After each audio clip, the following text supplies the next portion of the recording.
ನಮಸ್ಕಾರ ವೀಕ್ಷಕರೇ, ನಮ್ಮ ಯೂಟ್ಯೂಬ್ ವಾಹಿನಿಗೆ ನಿಮಗೆ ಆದರದ ಸ್ವಾಗತ. ಈ ವಿಡಿಯೋದಲ್ಲಿ ನಾವು ರಶ್ಮಿಕಾ ತಾಯಿಯಾದಂತಹ ಸುಮನ್ ಮಂದಣ್ಣರವರದು ಎನ್ನಲಾದ ವೈರಲ್ ಆದ ಆಡಿಯೋದ ಬಗ್ಗೆ ತಿಳಿಸ್ಕೊಡ್ತಾ ಇದ್ದೀವಿ ವೀಕ್ಷಕರೇ. ಹೌದು, ನನ್ನ ಪುಣ್ಯ, ರಶ್ಮಿಕಾ ಎಂಗೇಜ್ಮೆಂಟ್ ಮುರಿದು ಬಿತ್ತು. ತಾಯಿ ಸುಮನ್ ಮಂದಣ್ಣರದ್ದು ಎನ್ನಲಾದ ಆಡಿಯೋ ವೈರಲ್. ವಿಜಯ ದೇವರಕೊಂಡ ವಿವಾಹದ ಬಳಿಕ ಮಾಜಿ ಗೆಳೆಯನ ಜೊತೆಗಿನ ರಶ್ಮಿಕಾ ಮಂದಣ್ಣ ಅವರ ಹಳೆಯ ಫೋಟೋಗಳು ವೈರಲ್ ಆಗಿದ್ದವು. ಸಂದರ್ಶನದ ಕ್ಲಿಪ್ಗಳು ಕೂಡ ಸಖತ್ ವೈರಲ್ ಆಗಿದ್ದವು. ಆದರೆ ಇದೀಗ ಸೋಷಿಯಲ್ ಮೀಡಿಯಾದಲ್ಲಿ ರಶ್ಮಿಕಾ ಮಂದಣ್ಣ ಅವರ ತಾಯಿ ಸುಮನ್ ಮಂದಣ್ಣರದ್ದು ಎನ್ನಲಾದ ಆಡಿಯೋ ಒಂದು ಸಿಕ್ಕಾಪಟ್ಟೆ ವೈರಲ್ ಆಗಿದೆ. ರಶ್ಮಿಕಾ ಮಂದಣ್ಣ ಅವರ ಮದುವೆ ವಿವಾಹವಾಗಿ ಅದ್ಧೂರಿಯಾಗಿ ಜರುಗಿತು. ಇತ್ತೀಚೆಗೆ ಅವರ ವೆಡ್ಡಿಂಗ್ ರಿಸೆಪ್ಷನ್ ಕೂಡ ಸಖತ್ ಗ್ರ್ಯಾಂಡ್ ಆಗಿ ನಡೆಯಿತು. ಆದರೆ ಸೋಷಿಯಲ್ ಮೀಡಿಯಾದಲ್ಲಿ ಇವರ ವಿವಾಹ ಸಂಭ್ರಮ ಮಾತ್ರ ಇನ್ನೂ ಮುಂದುವರಿದಿದೆ. ರಶ್ಮಿಕಾ ಹಾಗೂ ವಿಜಯ್ ಮದುವೆ ಫೋಟೋಗಳನ್ನು ಹಂಚಿಕೊಳ್ಳುತ್ತಲೇ ಇದ್ದಾರೆ. ಈ ನಡುವೆ ವೈರಲ್ ಆದ ಆಡಿಯೋದಲ್ಲಿ ಹೀಗಿದೆ: ಒಳಗಡೆ ತುಂಬಾ ನಡೆದಿದೆ, ನಾನು ಸ್ಟ್ರಾಂಗ್ ಆಗಿರೋದಕ್ಕೆ ಬಚಾವ್.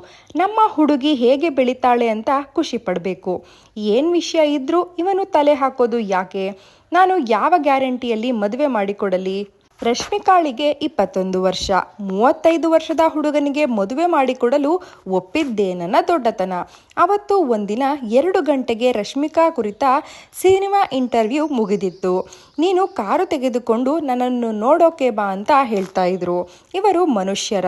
ನನ್ನ ಮಗಳಿಗೆ ಏನಾದರೂ ತೊಂದರೆಯಾಗಿದ್ರೆ ಯಾರು ಹೊಣೆ?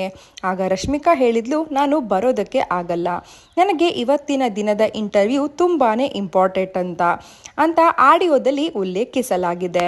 ನೀನು ಎಲ್ಲವನ್ನು ಬಿಟ್ಟು ಬಂದು ಟ್ವೀಟ್ ಮಾಡಬೇಕು, ಇನ್ಮುಂದೆ ಯಾವ ಸಿನಿಮಾನು ಮಾಡಲ್ಲ ಅಂತ ಹೇಳಬೇಕು ಅಂತ ರಶ್ಮಿಕಾಗೆ ಹೇಳಿದ್ರು.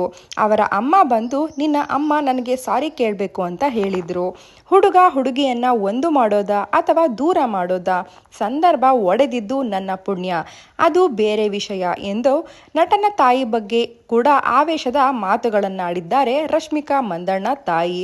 ಹಲವು ಸಂದರ್ಭಗಳಲ್ಲಿ ಇಂತಹ ವೈರಲ್ ವಿಡಿಯೋಗಳು ಅಥವಾ ವೈರಲ್ ಆಡಿಯೋಗಳು ಫೇಕ್ ಅಥವಾ ಎಡಿಟ್ ಮಾಡಿರುವಂತಹದ್ದಾಗಿರಬಹುದು. ಆದರೆ ಆ ಆಡಿಯೋ ರಶ್ಮಿಕಾ ಮಂದಣ್ಣ ಅವರ ತಾಯಿಯದ್ದೇನ ಅನ್ನೋದು ಯಾವುದೇ ಅಧಿಕೃತ ಮಾಹಿತಿಗೆ ಒಳಪಟ್ಟಿಲ್ಲ. ರಶ್ಮಿಕಾ ಮಂದಣ್ಣ ಅವರ ಮೊದಲ ನಿಶ್ಚಿತಾರ್ಥ ಮುರಿದು ಬಿದ್ದಿತ್ತು. ರಶ್ಮಿಕಾ ಮಂದಣ್ಣಗೆ ಇತ್ತೀಚೆಗೆ ವಿಜಯ ದೇವರಕೊಂಡ ಅವರ ಜೊತೆಗೆ ವೈವಾಹಿಕ ಜೀವನಕ್ಕೆ ಕಾಲಿಟ್ಟಿದ್ದಾರೆ.